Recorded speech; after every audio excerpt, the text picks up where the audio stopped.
percaya Kau Allah yang ajaib Tuhan. Kau Allah yang sanggup memulihkan setiap hidup kami Bapa. Oleh sebab itu Tuhan, pagi hari ini kami datang dengan penuh kerendahan hati di hadapan-Mu Tuhan. Kami ingin menikmati kehadiran-Mu dalam hidup kami ya Tuhan. Terima kasih Yesus. Haleluya Tuhan. Kami percaya Engkau Tuhan.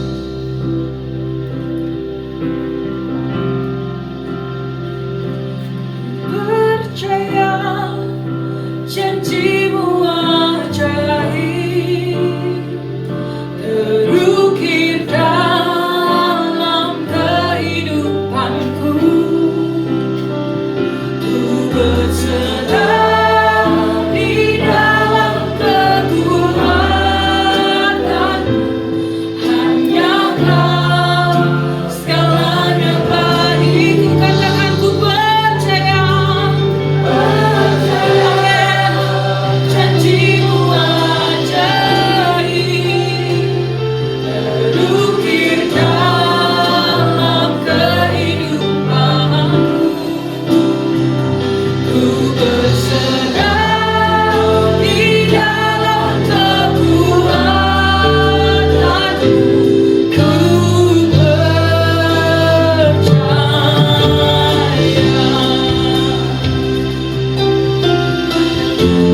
Kami percaya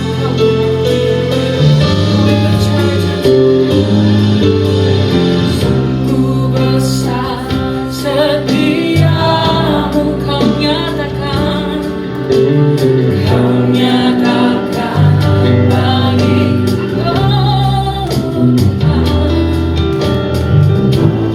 Kau Bapa yang selalu mengerti isi hatiku.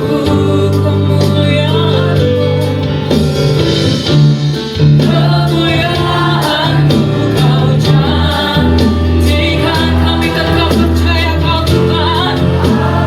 Katakan kami percaya. Ku percaya janji-Mu ajaib, terukir dalam kehidupanku. Ku berserah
kita Yesus Kristus.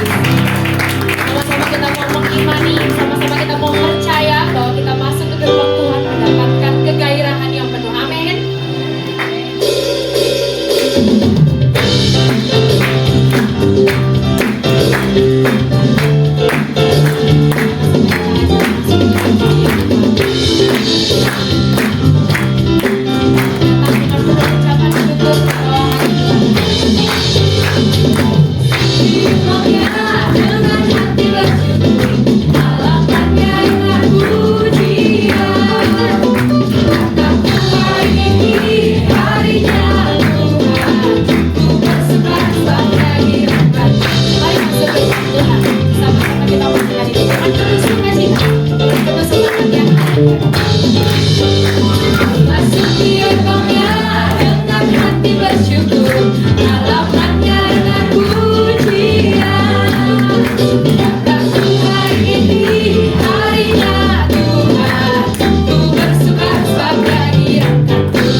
Tuhan, amin.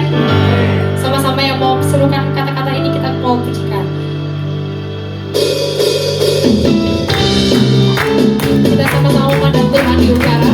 Boleh semuanya lambaikan tangan lagi. Pertemuan di udara, pertemuan yang manis.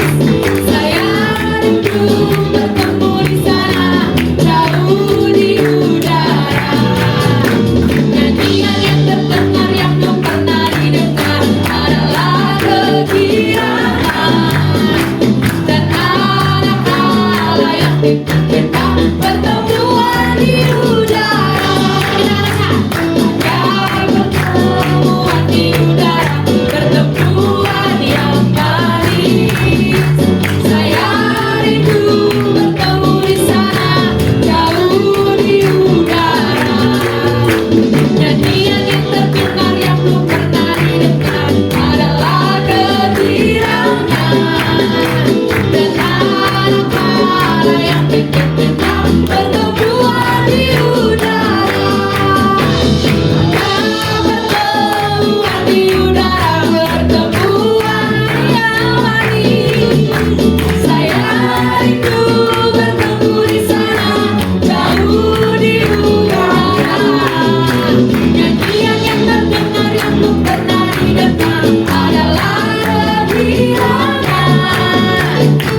berkata kau besertaku,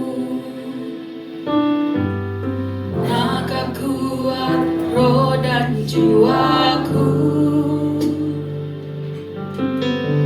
Tanganmu Tuhan selalu ku nantikan,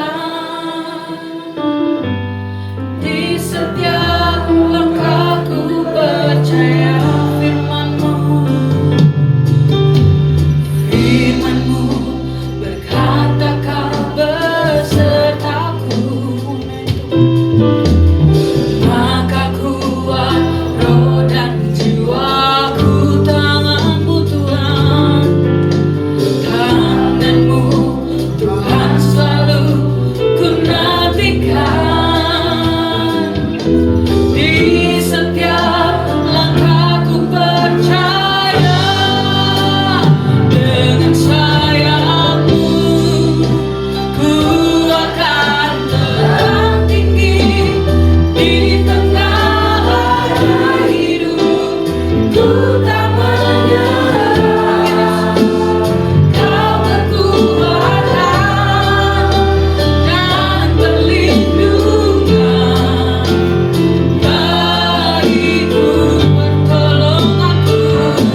ya Bapa, Engkau yang memberikan pengertian ya Tuhan. Beshem ha'af ben firuah hakodesh ha'elohim echad. Di dalam nama Bapa dan Putra dan Roh Kudus Allah yang Esa. Amin. Silakan duduk. Shalom semuanya. Saya akan membagikan sebuah pengajaran yang menarik dari Alkitab kita yang akan kita belajari bersama. Yang saya berikan satu title, Mere Breath, A Brief History of Humankind. Hidup itu setarikan nafas saja, dan kita belajar mengenai rincian singkat mengenai sejarah hidup manusia. Setiap minggu, bahkan mungkin setiap hari Anda sudah dengerin khotbah gimana hidup mengikuti firman, motivasi setiap hari Anda bisa dapatkan. Makanya hari ini saya mengajak Anda untuk belajar tentang firman, bahwa hidup itu bagaimana sih? Hidup itu hanya setarikan nafas saja, mere breath. Dan dari situ kita akan belajar mengenai a brief history of humankind. Karena kematian yang diimpikan oleh banyak orang adalah bagaimana kematian yang indah, dikelilingi oleh keluarga, di rumah yang dia dicintai, tidak dalam keadaan sakit, tapi tiba-tiba pergi begitu saja. Ciuman ilahi di pembaringan. Itulah yang dialami oleh Musa, di mana Musa diyakini bahwa kematiannya itu seperti dicium oleh Tuhan. Dia mati dalam keadaan yang masih kuat, matanya masih tajam, kekuatannya tidak hilang. Tetapi ketika Tuhan panggil pulang, dicium, dia pergi begitu saja. Cuman kalau kita membaca dari terjemahan bahasa Indonesianya, kita nggak dapatkan makna ciuman ilahi yang membuat Musa itu dipanggil pulang. Kita baca dari terjemahannya Indonesianya dulu ya. Lalu matilah Musa, hamba Tuhan itu di sana, di tanah Moab, sesuai dengan firman Tuhan. Ini kan terjemahan. Tapi kalau saya baca dalam bahasa aslinya, Al-Pi Adonai. Al itu karena Pi, mulut, Adonai, Tuhan. Berarti kematian Musa oleh karena mulutnya Tuhan dicium oleh Allah. Nah, dari pengertian ini, inilah yang menjadi satu kerinduan bagi semua orang Israel. Kematian yang indah, kematian yang bermartabat. Alpi Adonai, ciuman ilahi di pembaringan. Saya bisa bercerita ini, kematian ayah saya yang dalam keadaan yang enak, ya, gak usah ke rumah sakit. Biasa pagi jam 3, biasa bangun untuk doa pagi. Setelah doa pagi kemudian istirahat sebentar, lalu mandi, kemudian makan bisa makan sendiri, tapi minum susu sering keselak, makanya disuapin susu, tiba-tiba hilang, nggak ada respon, pergi begitu saja. Nah, ini adalah contoh Alpi Adonai, mati karena dicium oleh Tuhan. Nah, inilah adalah kematian yang sungguh indah, dan dikatakan dengan kematian itu firman Tuhan kepada Musa, ketahuilah engkau akan mendapat perhentian tidur bersama-sama dengan nenek moyangmu, dan bangsa ini akan bangkit bersinah, dan mereka tetap melawan Tuhan. Walaupun Musa menjadi pemimpin yang baik, tapi Israel tetap tidak setia. Nah, kematian itu hanya tidur. Tuhan Yesus juga mengatakan kematian itu hanya tidur saja. Dan ketika Tuhan Yesus menyerahkan nyawanya, itu adalah suatu ungkapan doa malam orang sebelum tidur. Bapa, ke dalam tanganmu aku menyerahkan nyawaku. Itu doa malam sebelum tidur orang-orang Yahudi. Nah, kenapa dibilang mati itu seperti tidur saja? Karena kalau tidur pasti ada bangunnya. Bangunnya di mana? Bangunnya di langit baru dan bumi yang baru.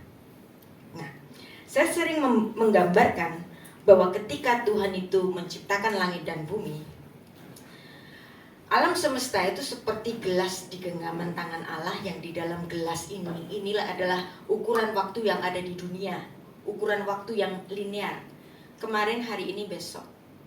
Tetapi Tuhan yang berada di alam kekalan yang di luar gelas ini, makanya Tuhan itu bisa maha tahu. Kenapa? Karena dia di luar waktu yang ada di alam semesta ini. Maka ini memberikan suatu pemahaman bagi kita. Mungkin enggak sih orang-orang yang mati 2000 tahun yang lalu, orang-orang yang mati 300 tahun yang lalu, orang-orang yang mati kemarin, itu di mata Tuhan ada di certain time, waktu yang sama, mungkin kan? Makanya ada bayangan orang-orang yang memiliki ilmu fisika kuantum. Mereka membayangkan ada mesin waktu yang bisa melontarkan kembali ke masa lalu dan dia kembali lagi ke masa depan. Kenapa? Ada pemikiran seperti itu. Karena sebenarnya ada satuan waktu yang di luar alam semesta ini yang tidak sama dengan apa yang terjadi di alam semesta ini. Walaupun orang itu mati 3000 tahun yang lalu, 1000 tahun yang lalu, 400 tahun yang lalu, kemarin, di mata Tuhan itu ada di certain time yang sama. Dan hari ini kita akan belajar tentang waktu. Dan apapun yang kehidupan kita yang ada di dalam gelas ini, berapa sih umur kita? 60, 70, 80, 90, even 120 tahun adalah ukuran yang hanya ada di genggaman tangan Allah ini, yang digambarkan oleh Raja Salomo sebagai setarikan nafas. Nah, ini kitab Pengkhotbah yang terjemahannya ini membuat kita salah paham terhadap terjemahan ini. Makanya terjemahan itu tafsir terpendek. Kalau Anda ingin tahu memahami makna kitab Pengkhotbah 1 ayat 2, itu hanya dipahami kalau Anda membacanya dalam bahasa asli Ibrani. Kalau Anda membacanya dalam bahasa Indonesia seperti ini, kesia-siaan belaka, kata Pengkhotbah, kesia-siaan belaka, segala sesuatu sia-sia. Berarti ini adalah kitab sia-sia, kitab frustasi, begitu bukan? Dan ini adalah suatu terjemahan yang lost in translation. Bagaimana mungkin Salomo adalah raja yang paling kaya, berkuasa, paling pintar saat itu, kemudian di akhir hidupnya dia bilang sia-sia. Wah, Salomo frustasi. Kenapa kita menganggap itu? Karena terjemahan dari tafsir si penerjemah. Maka inilah yang saya sebut sebagai the danger of Bible translation. Danger. Kita menyajikan suatu terjemahan yang gak sama dengan maksud si penulis aslinya. Nah, dari mana awalnya pemaknaan danger ini? Nah, kenapa kok diterjemahkan sia-sia? Karena bahasa Yunaninya, yaitu suatu terjemahan yang terjadi 300 tahun sebelum Yesus hadir. Itu ada terjemahan Septuaginta menerjemahkan kata Hevel itu dengan mataiotes. Mataiotes itu bisa berarti sia-sia yang pertama, tapi yang kedua itu apa? Transitory. Transit. Hidup itu transit. Sungguh hidup itu cuma transit saja. Nah, kalau saya terjemahkan sebagai hidup itu transit, ini sama dengan filsafatnya orang Jawa. Urip iku mung mampir ngombe. Singkat. Quite different dengan makna sia-sia tadi. Dan kalau kita membacanya dalam bahasa asli Ibraninya, ini lebih indah lagi. Saya bacanya demikian, bahasa aslinya dulu. Havelin, Amar Kohelet, Havelin, Hakol Havel. Nah, jadi terjemahannya saya terjemahkan begini sesuai naskah bahasa aslinya. Sungguh singkat bagaikan setarikan nafas. Habel, kata Pengkhotbah, Sungguh singkat hidup ini. Habel. Semua orang berumur singkat seperti setarikan nafas yang cepat berlalu. Habel. Nah, kalau Anda dengerin saya bicara Havel Havelim, Amar Kohelet. Havel Havelim. Hakol Havel. Kenapa saya membacanya harus menarik nafas panjang seperti ini? Karena memang inilah makna dari kata Havel, yang dimana hidup itu singkat. Kata Havel tadi seperti nama dari putra Adam yang kedua setelah Kain. Habel. Habel adalah satu-satunya orang generasi pertama yang hidupnya singkat, setarikan nafas. Kenapa? Karena dia dibunuh oleh Kain. Habel itu artinya setarikan nafas, Kain itu artinya possession, kepemilikan. Nah, jadi nama-nama dalam Alkitab itu semua memiliki latar belakang filsafat yang kuat. Jadi kalau saya membaca sungguh singkat bagaikan setarikan nafas, Havel, kata pengkhotbah, sungguh singkat hidup ini. Havel. Semua orang berumur singkat seperti setarikan nafas. Habel. Habel anaknya Adam yang kedua. Jadi Anda bisa bayangkan ketika kita hidup, kita sibuk bagaimana memperbanyak tabungan kita di bank. Kita sibuk ngurusin anak, kita sibuk ngurusin mertua, kita sibuk ngurusin toko, ngurusin kantor, ngurusin orang lain, ngurusin negara. Tapi apapun yang kita lakukan, berapa lama umur kita? Bahkan di perjanjian lama ada orang yang umurnya itu sangat singkat, cukup singkat. Daud cuma berumur 70 tahun. Persis seperti kata Musa, berapa sih umur kami? 70, 80 itu kalau diberi karunia, dan selebihnya hanya kesengsaraan, kata Musa, walaupun dia nanti mati pada umur 120 tahun.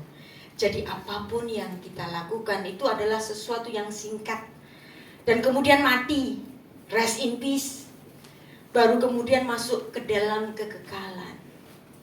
Dan ada banyak sekali orang-orang di dunia ini. Apa sih hajatan terbesar dalam kehidupan ini? Kelahiran, pernikahan, kematian.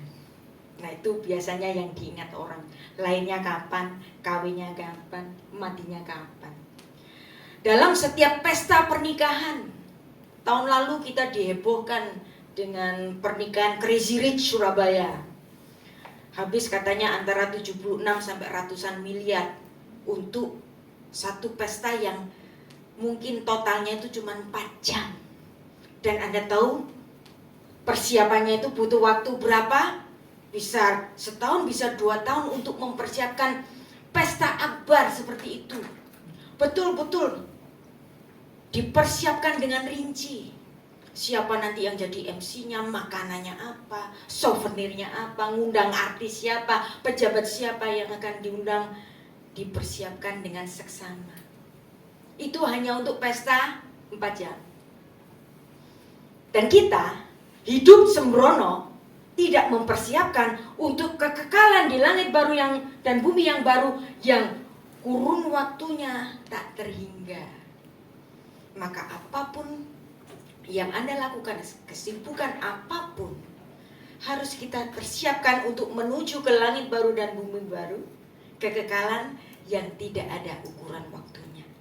Havel Havelim, sungguh singkat bagaikan setarikan nafas. Havel Havelim, sungguh singkat bagaikan setarikan nafas. Hakol Havel, kata Salomo, dia mengungkapkan 3 frasa Habel.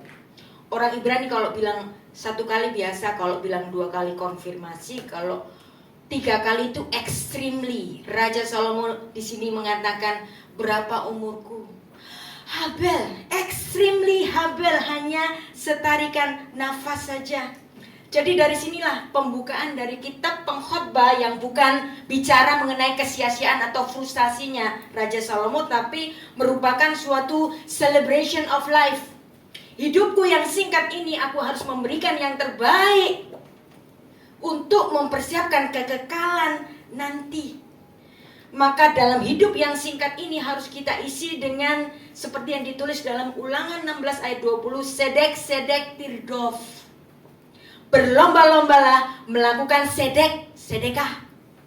Berlomba-lombalah melakukan kebaikan, keadilan, sedekah. Jika sedekahmu tidak melebihi ahli-ahli Taurat, kata Tuhan Yesus kepada murid-muridnya, kalau di kayo sunemu, kalau kebenaranmu, kalau sedekahmu tidak lebih baik daripada ahli-ahli Taurat dan orang-orang Farisi, kamu gak layak menjadi muridku. Kalau kamu pelit, gak pernah sedekah, tidak pernah membagikan apa yang kamu punya, dan bahkan kamu lebih pelit daripada orang-orang Farisi itu, kata Tuhan Yesus, lu malu-maluin gue. Itu maksudnya. Jadi sedek di sini dalam artian sedekah. Jelas di sini Kohelet bicara mengenai hidup yang singkat. Habel. Nah, jadi Habel tadi sudah kita ketahui bahwa Habel adalah putra kedua dari Adam yang hidupnya singkat, yang dalam singkatnya hidupnya ini dia dibunuh oleh Kain yang artinya possession.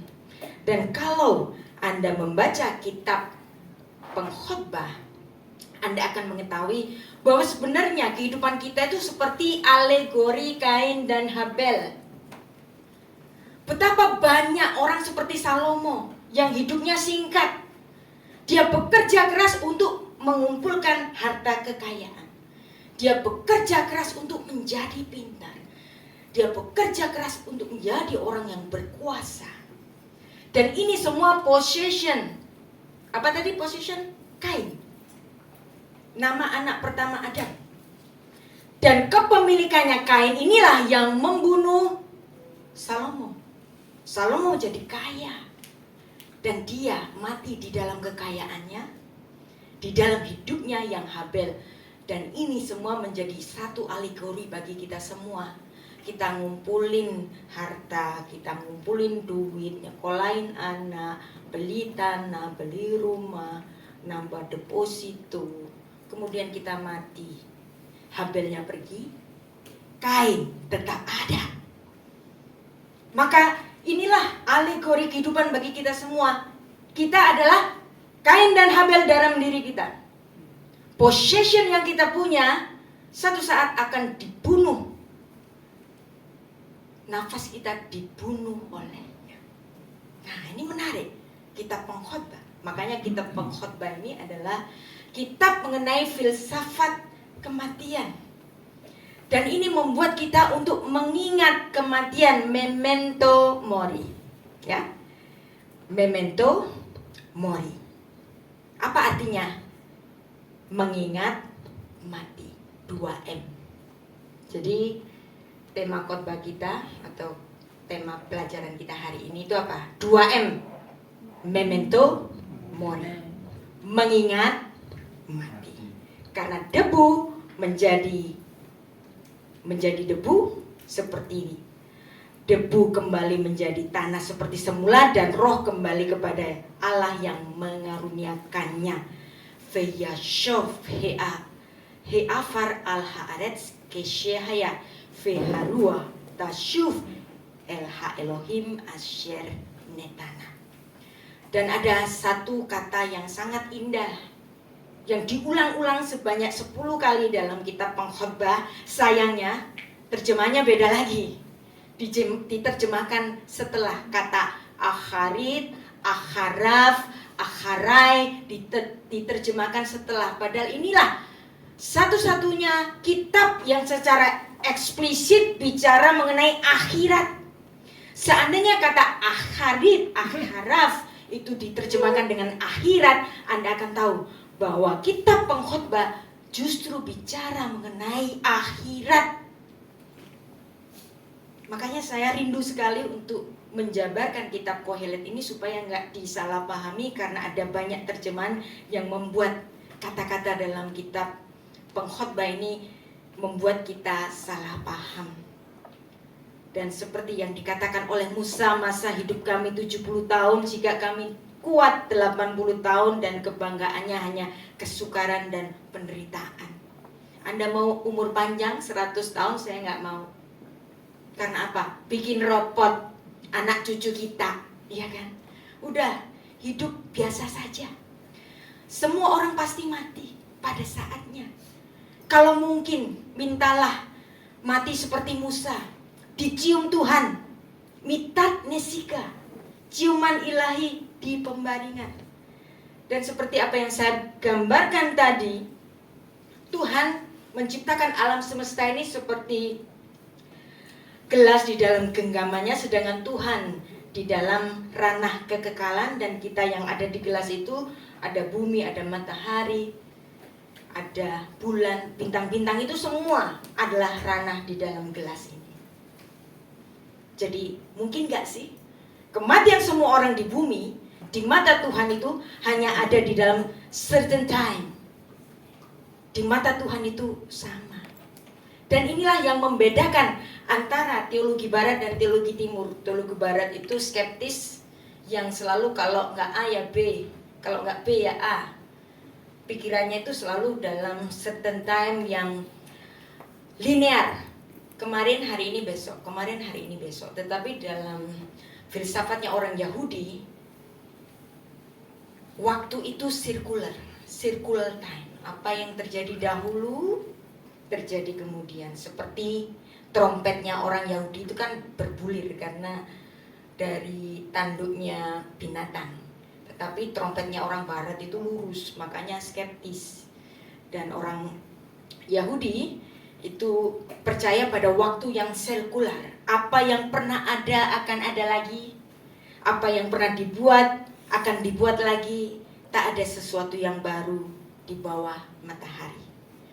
Tuhan menciptakan alam semesta dalam periode 6 hari. Apakah 6 hari ini 24 jam? Anda tahu 24 jam itu apa? 12 siang. 12 jam siang matahari dengan adanya matahari, dan 12 jam malam dengan munculnya bulan, sehingga matahari dan bulan menjadi penanda waktu-waktu dan hari-hari dan tahun-tahun. Karena ketika bumi mengelilingi matahari itulah 360 hari, ya kan? Nah, kalau demikian, kalau kita melihat rincian ini, hari pertama langit dan bumi diciptakan, Tuhan mengatakan jadilah terang, yehi or, fa yehi or. Kemudian hari kedua Tuhan menciptakan cakrawala, hari ketiga Tuhan memisahkan daratan dan lautan, tumbuh-tumbuhan diciptakan. Wow, sudah ada hari dalam periode itu. Apakah ini 24 jam? No. Kenapa? Karena matahari dan bulan baru diciptakan Tuhan pada hari keempat. Jadi bagaimana ukuran di hari pertama? Matahari belum diciptakan. Gimana mengukurnya? Antara waktu malam dan siang gimana mengukurnya? Berarti itu bukan ukuran 24 jam. Berarti ini adalah waktu dalam ukurannya Tuhan. Kalau Tuhan yang mengukur waktunya, Anda bisa mengukurnya in certain time? You can. Anda nggak bisa. Karena matahari dan bulan yang sebagai penanda waktu baru diciptakan pada hari yang keempat. Ini menarik. Kenapa Musa harus bicara demikian? Karena orang Israel yang seharusnya menyembah Allah Israel kelamaan tinggal di Mesir, yang mana di Mesir itu mereka menyembah dewa yang namanya Amun-Ra. Nah, dewa Amun-Ra ini adalah dewa matahari. Yang orang-orang di Mesir itu menganggap matahari adalah pusat tata surya dan pusat kehidupan. Tetapi melalui pengajaran dari Musa dalam kitab Kejadian pasal 1, Musa mengatakan bahwa Allah lah yang menciptakan alam semesta, bahkan Allah yang mengadakan terang, barulah Tuhan mengadakan matahari di hari keempat. Berarti matahari bukan pusatnya alam semesta ini, tapi pusatnya siapa? Pusatnya adalah Allah. Kemudian hari kelima, hari keenam. Nah, kalau Kalau demikian, maka apa yang disebut hari dalam kitab Kejadian pasal 1 bukan bermakna 24 jam. Nah, saya suka sains. Tapi apakah sains itu bertentangan dengan Alkitab kita? Orang suka mengatakan, kalau ngomongin sains jangan ngomongin Alkitab. Kalau ngomongin Alkitab jangan ngomongin sains, nggak bisa diharmonisasikan. Tapi saya bicara kepada Anda semua bahwa Alkitab memang bukan buku sains, tapi Alkitab tidak bertentangan dengan sains. Apa yang ditemukan oleh seorang ilmuwan yang bernama Alexander Friedman, yang dimana dia melakukan suatu hipotesis, suatu teori Big Bang, yang kemudian teori ini dikonfirmasi oleh seorang rohaniawan Katolik, seorang biarawan Katolik namanya George Lakeman pada tahun 1930-an. Wow. Seorang fisikawan bisa mempercayai teori Big Bang. Apakah dia akan menjadi ateis gara-gara teori Big Bang ini? Ternyata enggak. Kalau dia punya pemikiran seperti yang saya katakan tadi, ya kan? Nah, baru kemudian muncul fisika kuantum dengan munculnya seorang yang luar biasa pinter namanya Stephen Hawking, yang dia menemukan teori black hole. Dan Big Bang dan teori black hole ini menteorikan bagaimana terjadinya alam semesta. Jadi mereka berpikir bagaimana Tuhan itu menciptakan alam semesta, yang mungkin di antara mereka itu ada yang ateis, tapi nggak semua ilmuwan itu ateis gara-gara mengikuti teori Big Bang atau black hole. Dan saya percaya Stephen Hawking pun bukan seorang ateis. Justru dia ingin mendalami pikiran Tuhan. Bagaimana sih Tuhan itu ketika menciptakan alam semesta ini, yang diteorikan dengan Big Bang dan black hole. Nah, jadi inilah the brief history of humankind, yang dimana dimulai dari teori Big Bang, yang para ahli itu memperkirakan tahunnya itu 13,8 giga annum. Giga tahun, miliar tahun. Gimana membayangkan miliar tahun? Apakah ini bertentangan dengan Alkitab? No. Kenapa enggak? Karena kitab Kejadian mengatakan hari pertama sebelum diciptakannya matahari dan bulan. Sebelum diciptakannya, penanda waktu itu sendiri berarti Kejadian pasal 1 hari pertama, hari kedua, dan sampai hari ke-6 pun itu masih pakai waktunya Tuhan. Di Alkitab kan nggak nulis kapan Tuhan itu memutar global bumi, sehingga ada siang dan malam. Walaupun matahari dan bulannya itu diciptakan hari keempat, Alkitab tidak mengatakan kapan Tuhan memutar global bumi. Maka teori ini tidak bertentangan dengan Alkitab. Karena apa yang ditulis di Alkitab hari pertama, hari kedua, dan seterusnya memakai periodenya, waktunya Tuhan. Nah, baru kemudian adalah masa di mana adanya bumi dan matahari menurut para ahli fisikawan ini 4,6 giga annum, 4,6 miliar tahun. Gimana ngitungnya? Tapi mereka punya argumentasi untuk menghitung itu semua. Dan baru kemudian 3,6 giga annum itu ada kehidupan. Ini bisa kita harmonisasikan ketika Allah mulai menumbuhkan tumbuh-tumbuhan, binatang-binatang laut yang menurut para ahli itu 3,6 giga annum. Dan terciptanya binatang-binatang itu 600 million, 600 juta tahun. Dan kemudian terciptanya mamalia 200 juta tahun. Mungkin gak sih? Mungkin. Ya kan? Karena Alkitab menuliskan waktunya Tuhan. Dan kemudian ini yang terkenal. Human divergence from apes. Ini kan teori Darwin yang mengatakan bahwa simpanse dan manusia punya nenek moyang yang sama. Dan kita bisa berargumentasi, kita bisa nggak setuju dengan hal ini, tapi bisa saja memang itulah yang terjadi. Bahwa memang ada manusia purba, tapi manusia purba itu bukan Adam. No. Mungkin saja Tuhan menciptakan semacam manusia yang mirip dengan manusia.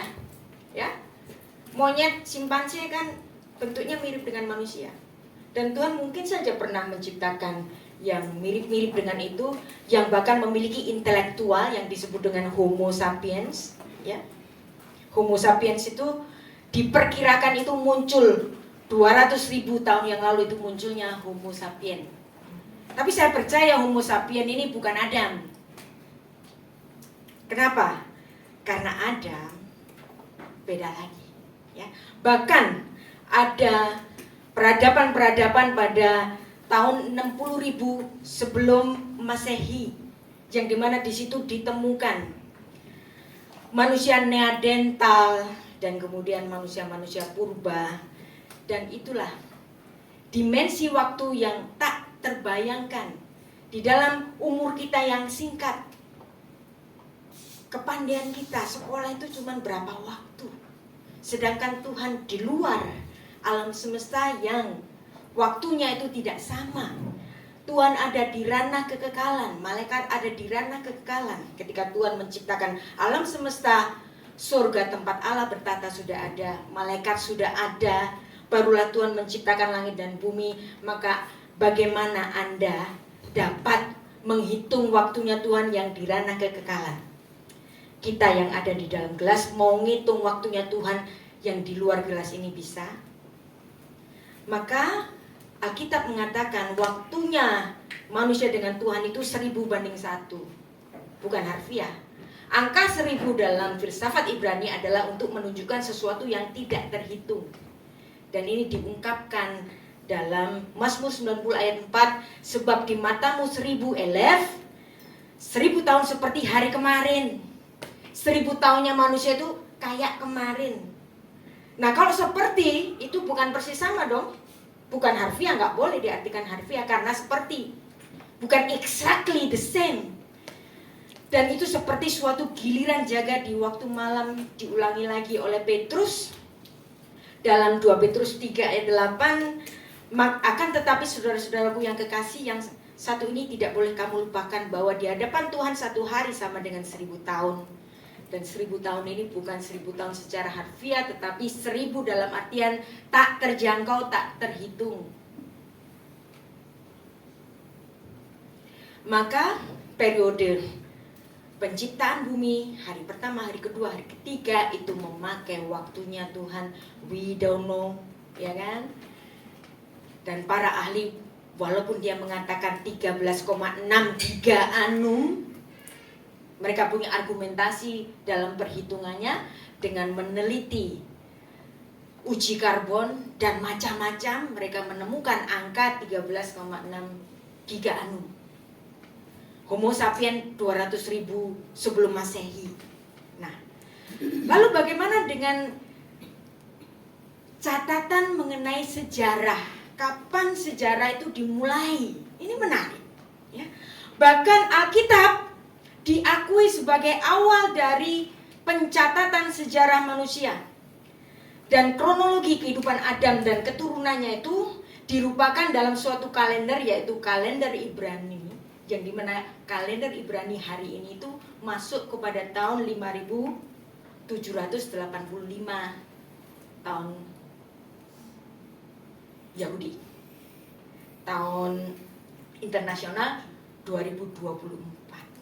Nah, dari mana kalender Seder Olam ini dihitung? Yaitu dengan menghitung umurnya Adam dan para keturunannya. Adam berumur 930 tahun, turun ke bawah, misalnya sampai masuk kepada Metusyalah 969 tahun, turun ke bawah lagi, masuk kepada usianya Nuh 950 tahun, sampai kepada Abraham 195 tahun, Musa 120 tahun. Nah, itu kronologinya dihitung oleh seorang Yahudi namanya Rabbi Yosef ben Halafta. Muncullah kalender Seder Olam yang masuk kepada tahun 5785. Nah, kalau demikian berarti inilah sejarah dari civilian of man.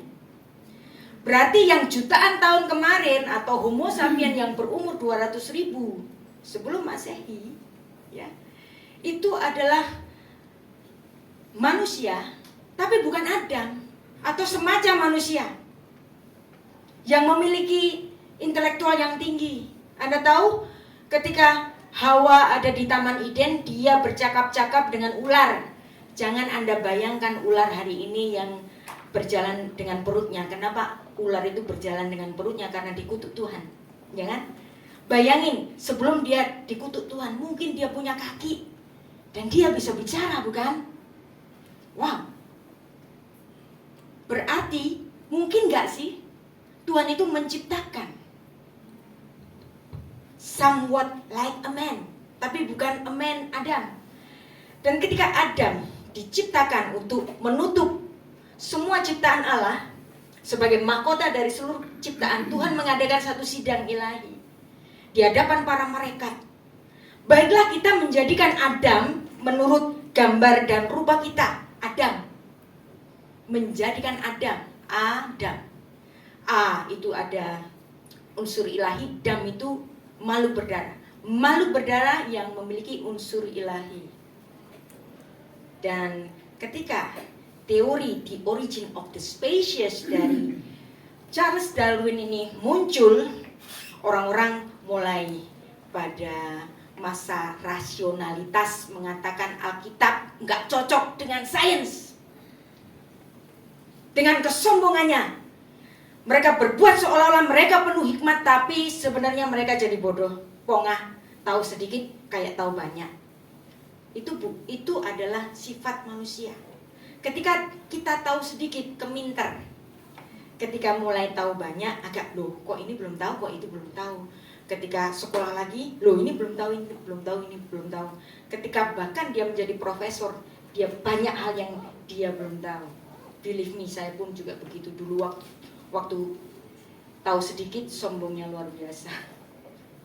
Believe me, saya pernah begitu. Tetapi ketika menggali ilmu, oh ternyata masih banyak hal yang tidak kita pahami. Apakah manusia dan simpanse punya nenek moyang yang sama? Tapi kadang-kadang simpanse itu lebih pintar daripada manusia. Ya, ini kata Yuval Noah Harari. You could never convince a monkey to give you a banana by promising limitless banana after the death in monkey heaven. Only sapien can believe such fiction. Monyet aja gak bisa dibohongin. Kasih bananamu, nanti kamu dapat limitless banana in heaven. Tapi manusia bisa. Kasih duitmu, nanti kamu dapat duit banyak, limitless in heaven. Bisa. Betapa banyak jemaat-jemaat terperdaya gara-gara ngefun sama pendetanya. Dan dia terperdaya di situ. Dan di sini monkey lebih pintar daripada manusia.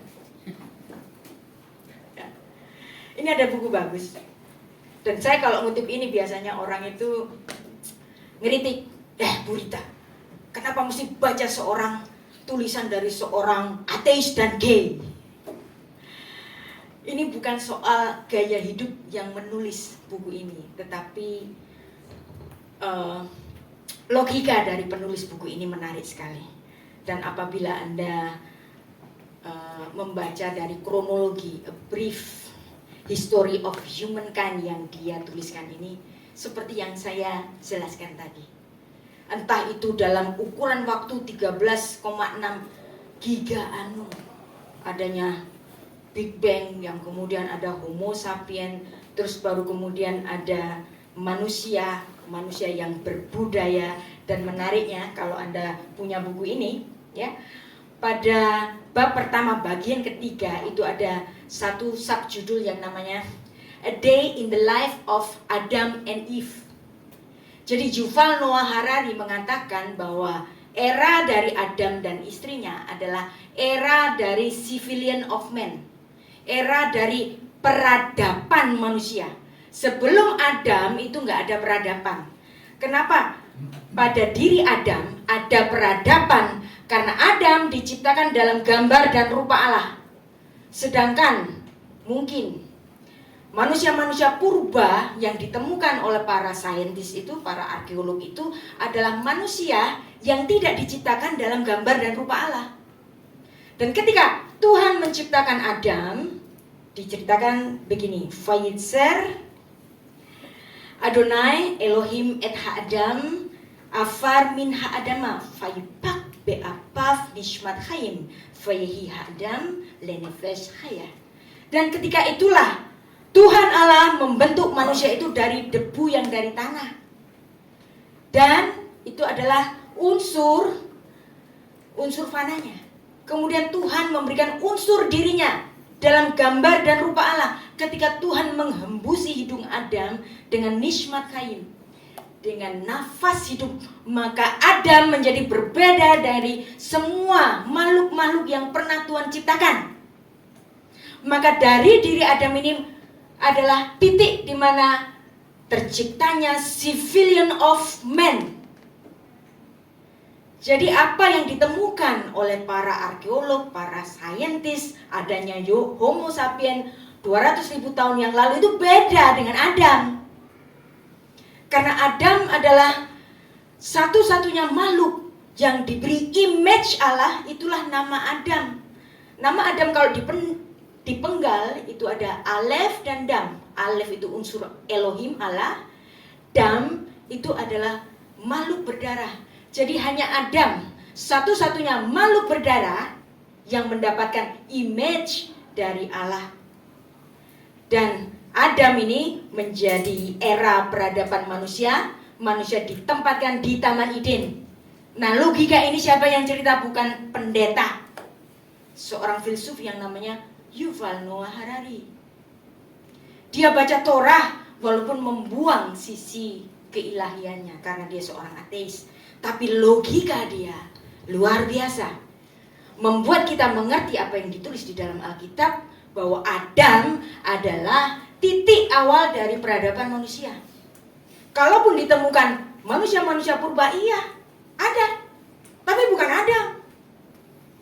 Dan Adam ini menjadi civilian era of humankind yang nggak ditaruh di mana-mana, ditaruhnya khusus di Taman Eden. Barangkali Tuhan menciptakannya dental man yang ditemukan di kemudian hari itu di tempat-tempat lain, tapi Adam hanya di Taman Eden. Lalu kemudian makhluk-makhluk hidup yang pernah diciptakan Tuhan itu semuanya pada mati. Matinya kapan? Banjir Nuh. Dan ini juga diceritakan dalam buku Sapiens tadi. Nah, makanya recorded history, para ahli sendiri mengakui bahwa recorded history itu terjadi 3500 sebelum Masehi. Itu eranya siapa? Saya tanya.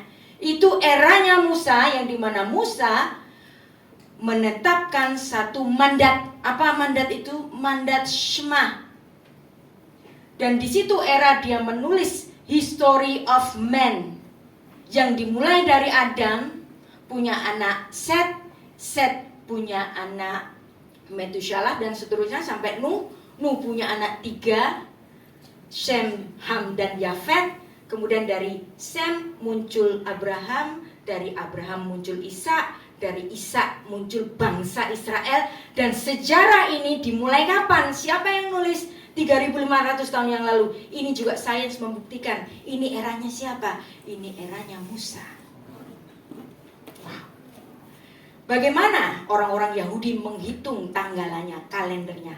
Dari era Musa yang menetapkan mandasma. Disitulah recorded history yang dimulai dari umurnya Adam. Adam berumur 930 tahun, Set berumur 912 tahun. Nah itu dirunut sampai ke depan, sampai terjadinya Yesus Kristus, lahirnya Yesus Kristus sampai hari ini. Dan bangsa Israel itu lahir dari putranya Set, yaitu Ibrani. Wow. Dan inilah recorded history yang dimulai dari kitab Torah. Makanya kitab Torah itu bukan sekedar buku iman, bukan sekedar buku teologi, bukan sekedar buku untuk mengenal Tuhan, no. Kitab Torah adalah kitab filsafat dan sekaligus kitab pengetahuan. Dan filsafat itu adalah ibu dari semua ilmu. Kitab Torah kalau dihitung secara gematria, Taf, Vav, Resh, He, itu kalau dihitung masing-masing karena setiap huruf itu memiliki angka, dijumlah menjadi 611. Dan itu equal dengan kata Ibrani yang lain, yaitu asis. Asis itu apa? Foundation. Maka Torah menjadi foundation untuk apa? Untuk history of humankind. The civilian of man yang dimulai dari Adam, yang dimana Adam bisa bicara, bisa memberikan nama bagi binatang-binatang, memberikan nama bagi istrinya. Dan orang-orang yang menjadi keturunan dari Adam ini memiliki gambar dan rupa Allah. Tetapi apa yang terjadi dalam filsafat timeline, filsafat dunia, yang disebut sebagai filsuf pertama bukan Musa, bukan Adam, tapi apa di situ? Thales dari Miletus. Ini gak adil. Thales dari Miletus itu baru muncul abad ke-6 sebelum Masehi. Kalau dianggap bukunya Musa ini sebagai buku iman, bukan buku filsafat, tapi kenapa di situ ada Confucius, kenapa ada Siddhartha Gautama? Gak adil kan? Maka seharusnya timeline ilmu filsafat yang made in Barat itu sebenarnya gak jujur. Karena Civilian of Man, sejarah tentang manusia yang dimulai 3.500 tahun yang lalu dari tulisan Musa sejak kitab Torah, recorded history, ditulis oleh Musa abad ke-15 sebelum Masehi. Maka kalau ditulis demikian, maka filsafat Ibrani menjadi yang mula dari ilmu filsafat, bukan filsafat Yunani. Dan inilah recorded history dari tulisan Musa. Ya, ada seorang apologet yang namanya Justinus Martyr pada abad kedua, dan dia melakukan apologetik kepada para pengikut Plato, dan dia mengatakan Plato sendiri mengagumi tulisan Musa. Plato adalah seorang filsuf pada abad ke-4 sebelum Masehi. Musa adalah seorang pemikir pada abad ke-15 sebelum Masehi. Salomo sendiri abad ke-10 sebelum Masehi, bahkan jauh lebih tua daripada Thales dari Miletus. Philo mengatakan Musa adalah filsuf terbesar sepanjang zaman. Philo ini, ya. Dan kemudian Theophrastus of Eresus, dia adalah murid dari Aristoteles, mengatakan Jews a nation of philosopher. Orang Yahudi itu bangsanya kaum filsuf. Tetapi ketika filsafat berkembang di Barat karena ada gesekan antara Kristen dan Yahudi, kemudian muncullah timeline yang gak jujur tadi. Karena kalau jujur, maka filsafat Ibrani jauh lebih tua, bukan? Nah, sekarang kita masuk kepada common era. Eranya kita setelah Yesus Kristus, era Masehi. Yang dimana di situ ada kelahiran kekristenan pada awal Masehi, kelahiran Islam pada abad ke-7 Masehi, dan kemudian era Renaissance pada sekitar abad 15-16 Masehi, dan kita sekarang masuk pada History of Israel. Masih kuat? Jadi kayak kuliah ya? Gak apa-apa kan? Nah, ini menarik. Dalam bahasa Ibrani itu nggak ada kata history. Saya tanya, kenapa kok nggak ada kata history? Karena history itu apa? His story, not my story. Ya kan? History itu apa? History, her story, not my story. Tapi bagi orang Israel, sejarah itu harus melibatkan aku. Sejarah yang melibatkan aku itu ada di Alkitab. Karena aku adalah keturunan dari Adam, aku keturunan dari Abraham. Aku keturunan Israel. Nah, maka kata history dalam bahasa Ibrani itu bukan history tapi zikaron. Peringatan. Kenapa? Karena aku ada di buku itu. Keren ya? Secara filsafat ini beda. Kalau kita belajar history dari bangsa Amerika, ya history, not my story. Terus atau orang Amerika ketika belajar tentang mengenai sejarah Majapahit, history, but not my story. Tapi Alkitab buat orang-orang Israel, this is my story, the story of my ancestor, the memory of Israel, ingat-ingatan akan bangsa Israel. Karena bangsa Israel dipilih oleh Tuhan sebagai Am Segula, bangsa pilihan Tuhan.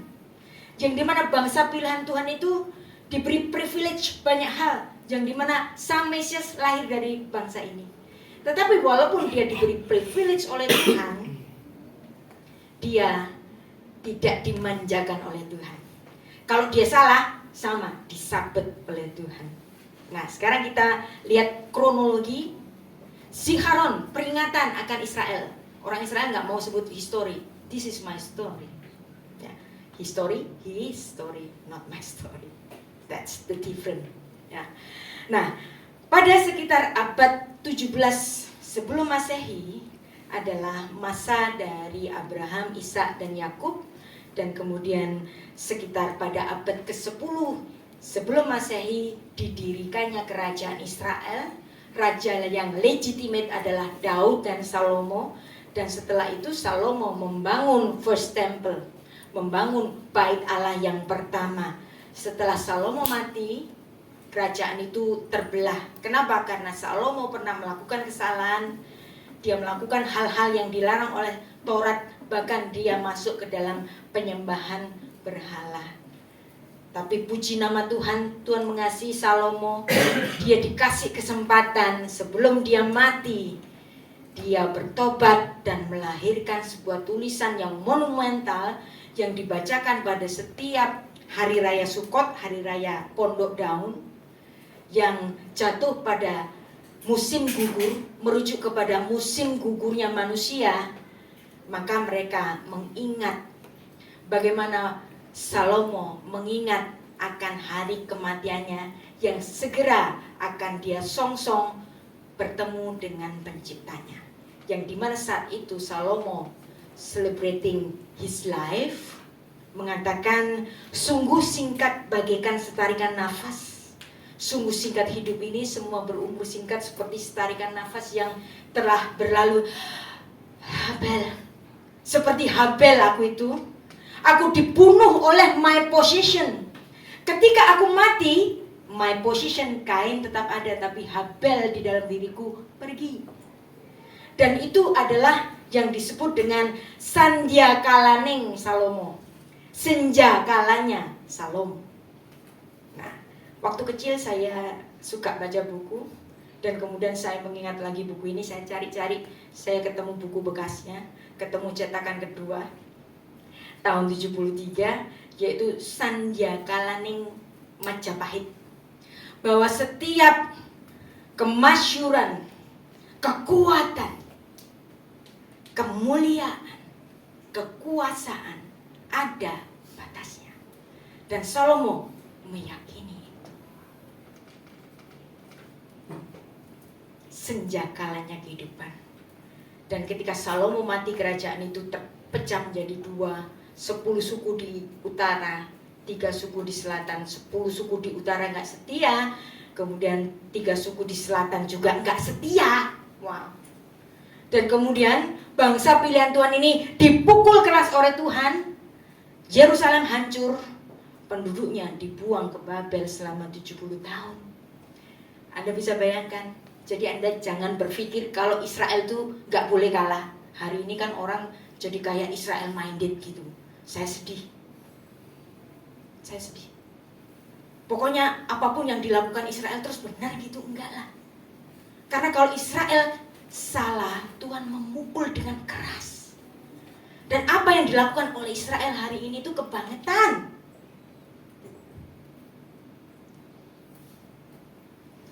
Dan ketika Israel dibuang ke Babel, itu ada blessing in disguise. Yang dimana saat itulah orang-orang Israel berinteraksi dengan keturunan Ham dan keturunan Yafet, yang dimana keturunan Yafet adalah golongannya para pemikir.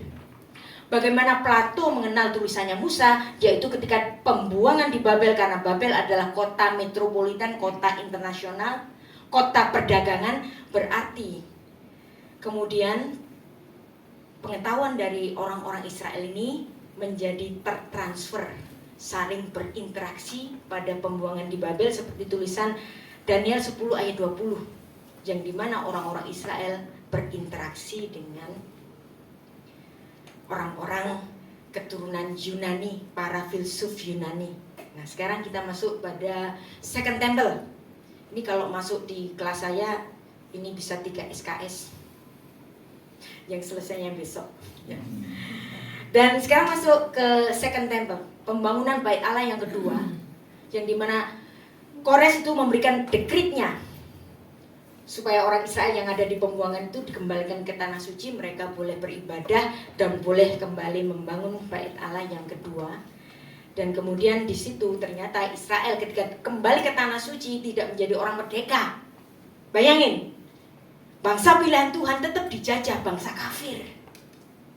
Terus kemudian ada Alexander the Great menguasai tanah suci. Nah, ini menarik.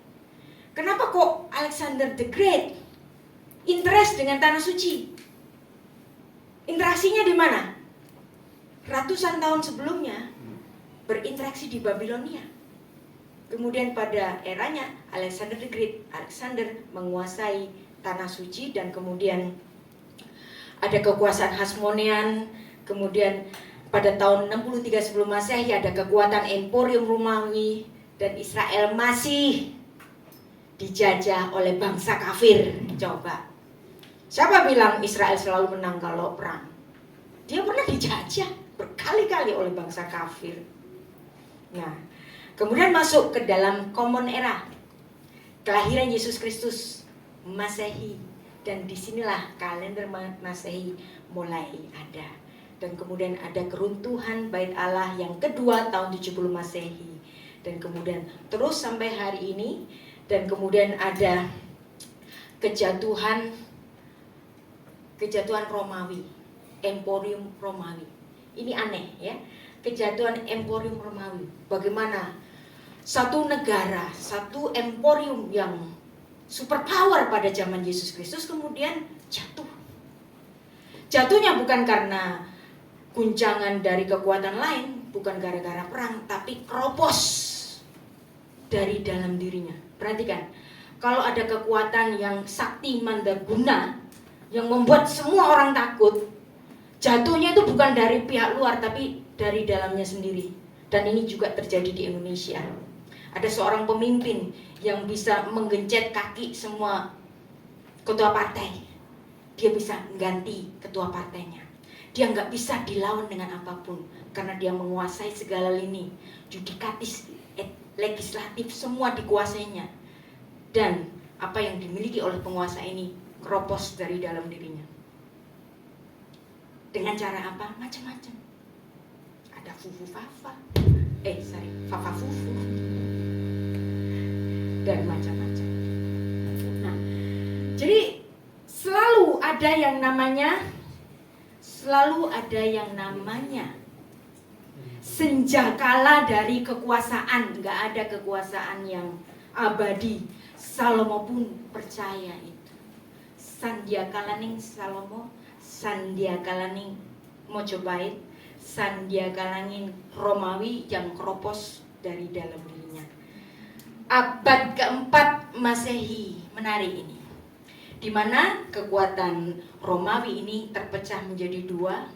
Yang timur ada Kaisar Konstantinopel, yang di barat itu Romawi, dan kemudian ini keropos dari dalam. Karena keropos dari dalam, karena ketiadaan dari pemimpin. Ini menarik ya. Anda kemarin kita dihebohkan dengan kedatangan seorang pemimpin agama, Paus Fransiskus.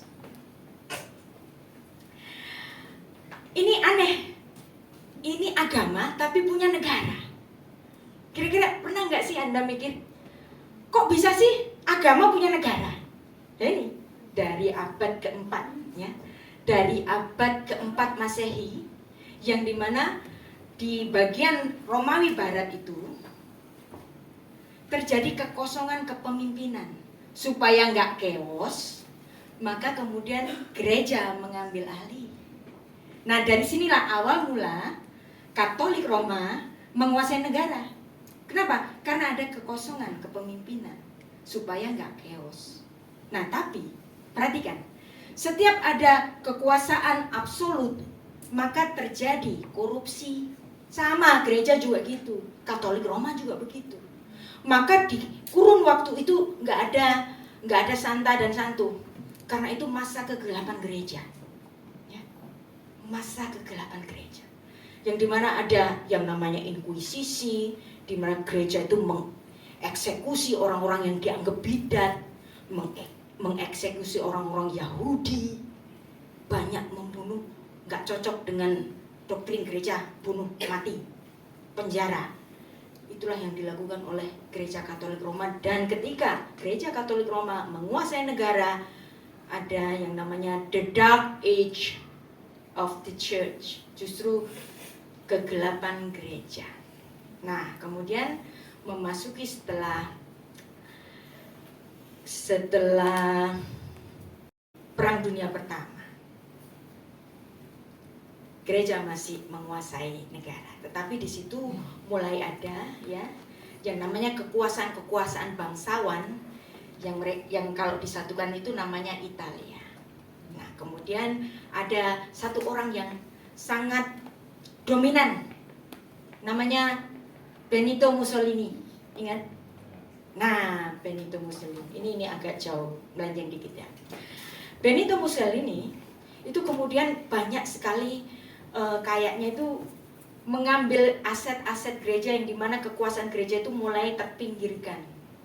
Kemudian sampai pada suatu titik ya, gereja yang dahulu sangat berkuasa, yang kuasanya itu nggak ada batasnya.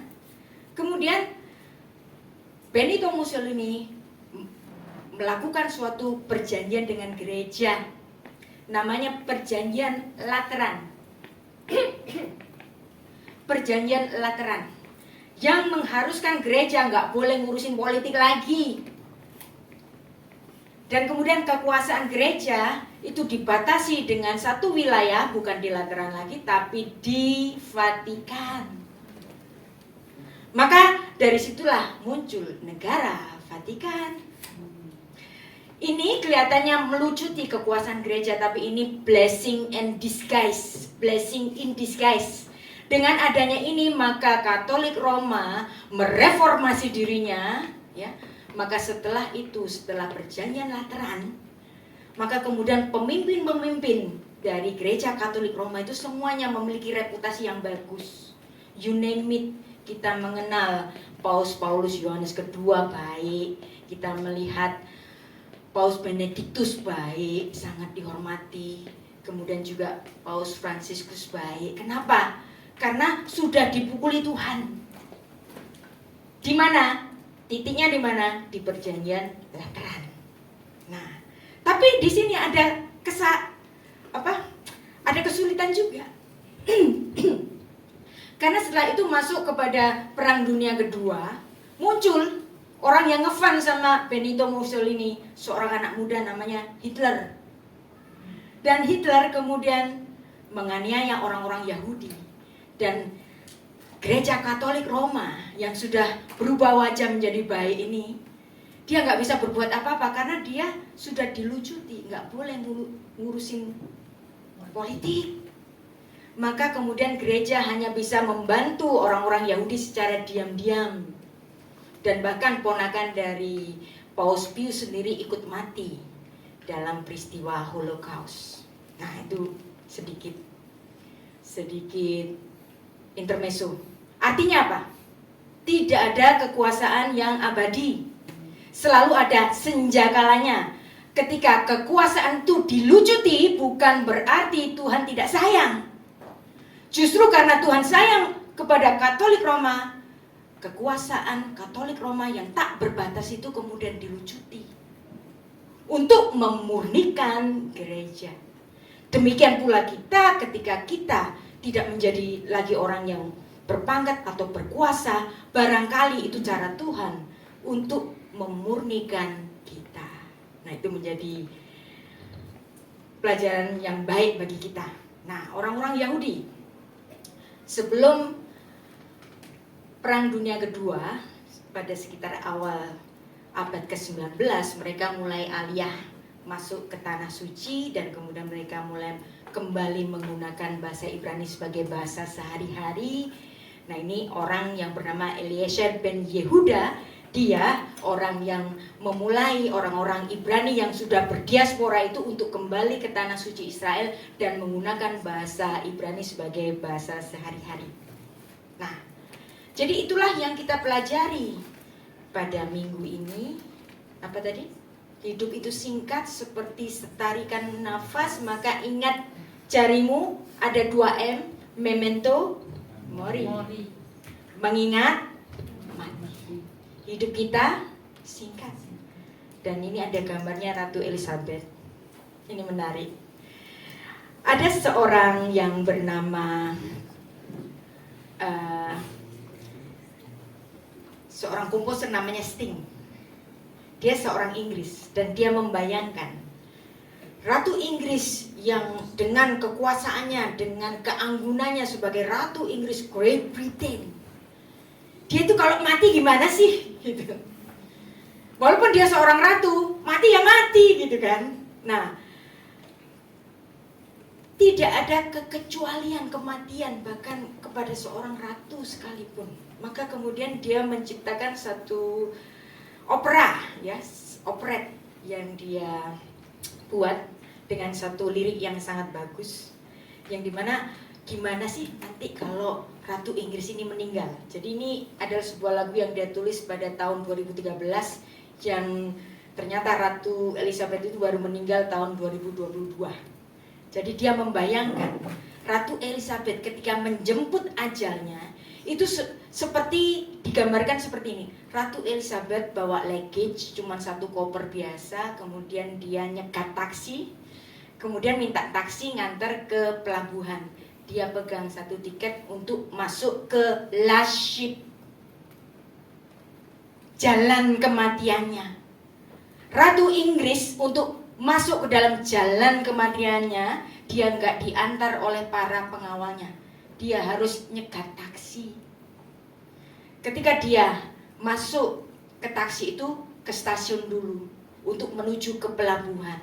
Dia masuk ke stasiun, punya tiket stasiun untuk tiket kereta itu.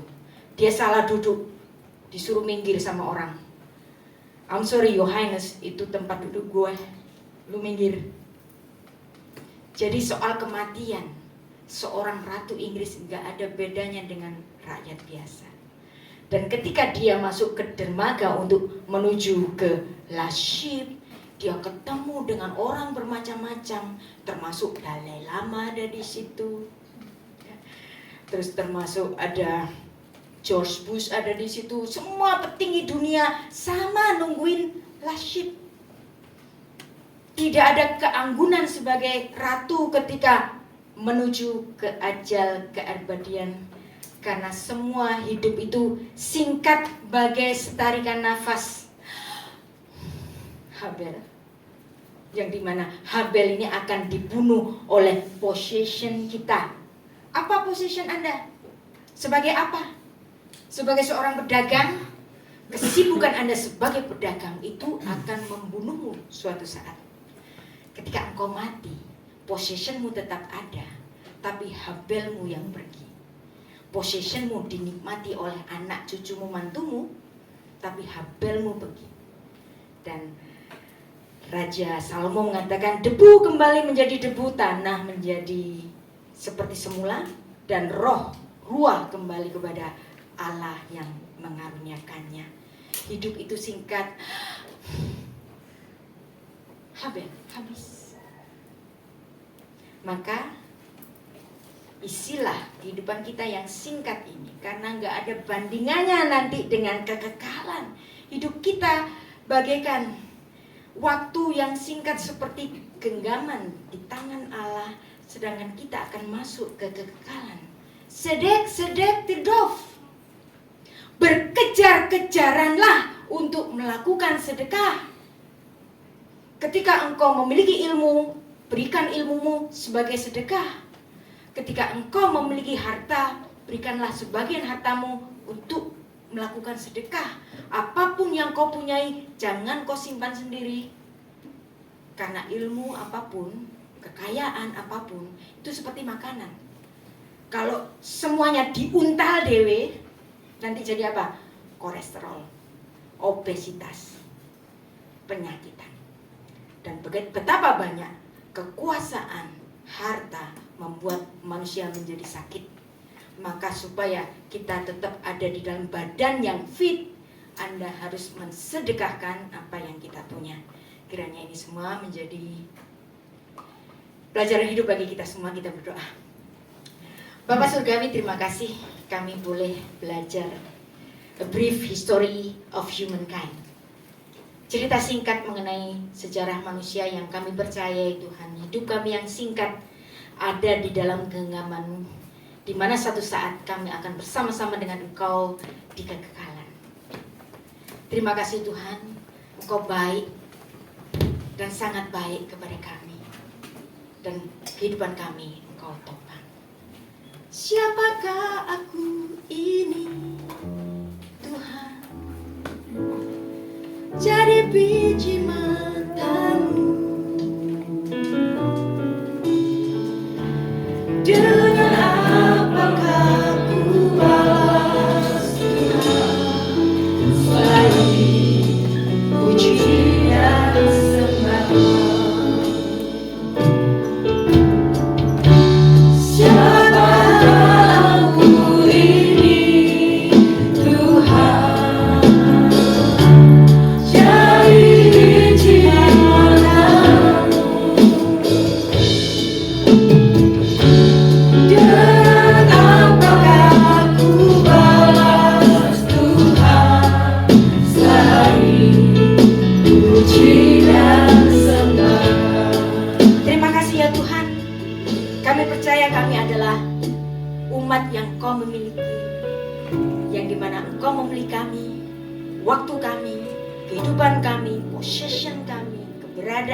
Kepandaian kami ada di dalam genggaman tangan.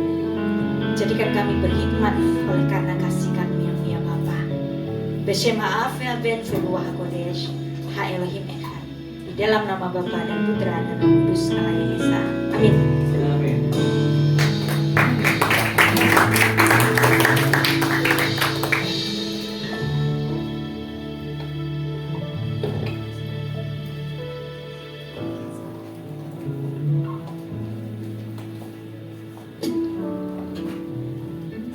Puji Tuhan, kita semua diberkati, amin. Iya, ini kalau di kelas, nggak tahu berapa SKS ini ya. Luar biasa. Oke, puji Tuhan Bapak Ibu Saudara. Iya, sebelum kita mengakhiri ibadah kita dan sebelum kita berkat, sudah ada yang tahu kan? Kalau di tangannya ada M-nya, memang tadi Bu Rita Wahyu tadi tunjukin itu. Udah tahu nggak, dicek sudah ada M-nya? Gak ada yang W toh. Kalau ada yang W jadinya VW nanti ya. Bukan M dan M ya. Memento mori. Ya, Bapak Ibu Saudara, menjadi sebuah pesan Tuhan untuk kita di ibadah Minggu hari ini bahwa hidup kita singkat. Ya, hidup kita singkat. Jadi kita mesti pakai itu, pergunakan ini waktu-waktu yang ada dengan sebaik-baiknya. Untuk apa? Itu keadilan. Dan keadilan itu ada sedekah. Ya. Oke, puji Tuhan. Minggu depan kita akan tetap ibadah pukul 9 pagi di hari Minggu, dan minggu depan saya akan membawakan firman Tuhan. Saya akan melayani firman Tuhan ya. Minggu depan. Puji Tuhan. Yuk, mari kita akan mengakhiri ibadah kita. Kita bangkit berdiri, kita nyanyikan satu lagu, kemudian kita akan masuk dalam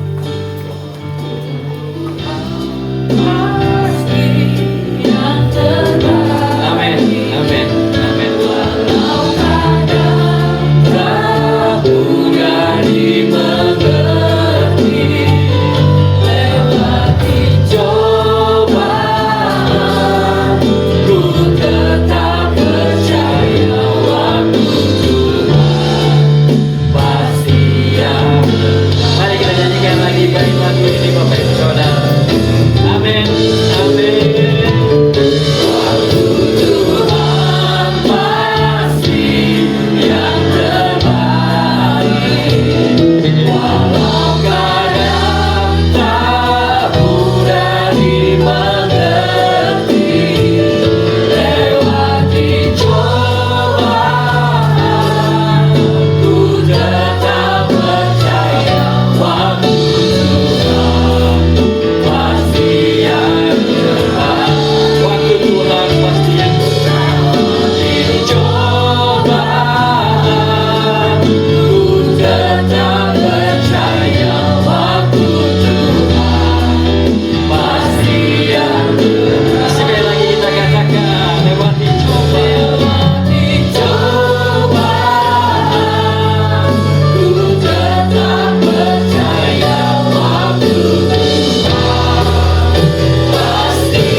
Terima kasih karena Engkau sudah mengutus akan hamba-Mu Ibu Rita Wahyu di tengah-tengah kami untuk mengingatkan kepada kami semuanya ya Bapa, anak-anak-Mu di tempat ini, bahwa hidup ini hanya setarikan nafas.